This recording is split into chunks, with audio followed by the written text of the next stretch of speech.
आज साथी र म चाहिँ ड्याम साइडतिर छौँ अनि यहाँ चाहिँ डुल्दैछौँ हामी।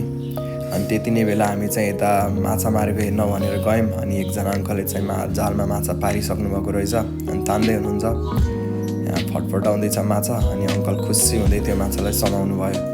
अनि अर्को अङ्कल पनि हुनुहुन्थ्यो, त्यो अङ्कलले पनि मैले पनि माछा समाएको छु अघि जालमा छ भनेर देखाउनु भयो। अनि यता ठुल्ठुलो 2टा माछा समाइसक्नु भएको रहेछ।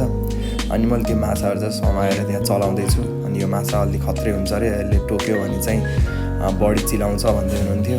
अनि मैले त्यही पनि त्यसलाई चलाउन चाहिँ छोडेको थिइनँ। अनि चलाउँदै थिएँ मैले। अनि पछाडिबाट अङ्कल आएर चाहिँ मलाई चाहिँ झस्काइदिनु भएछ। अनि म चाहिँ जुरुक्कै उठेँ। अझै माछा चलाउन चाहिँ छोडेकै थिइनँ, म चलाउँदै थिएँ। अनि माछालाई समाएर फेरि पानीमै फालिदिएँ। अनि अङ्कलले लास्टमा चाहिँ यस्तो माछाको यस्तो काँडा हुन्छ, यता त्यता हुन्छ भनेर चाहिँ देखाउँदै हुनुहुन्थ्यो।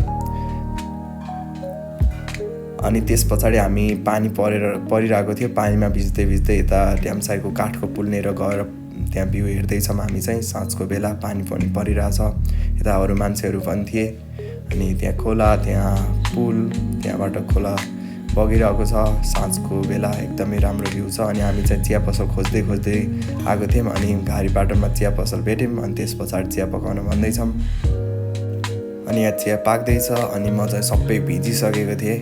अनि सबै यहाँ देख्न सक्नुहुन्छ, चिया पनि पाक्दै थियो, तातो चिया, मिठो चिया। अनि हामी चाहिँ यत्तिकै बसेर हेर्दै थियौँ। त्यति नै बेला बाहिरबाट आर्मीहरू चाहिँ हिँडिरहेको थियो, कर्फ्यू थियो। अनि यता के छ सिचुएसनहरू बुझ्दै हिँड्नुभएको थियो। अनि हामी चाहिँ लास्टमा चिया पनि आयो। अनि चिया खाँदै बाहिर हेर्दै थियौँ, बिस्तारै पानी पनि परिरहेको थियो। ल आजको लागि चाहिँ भिडियो यति नै थियो, हेर्दै गर्नुहोला। ओके।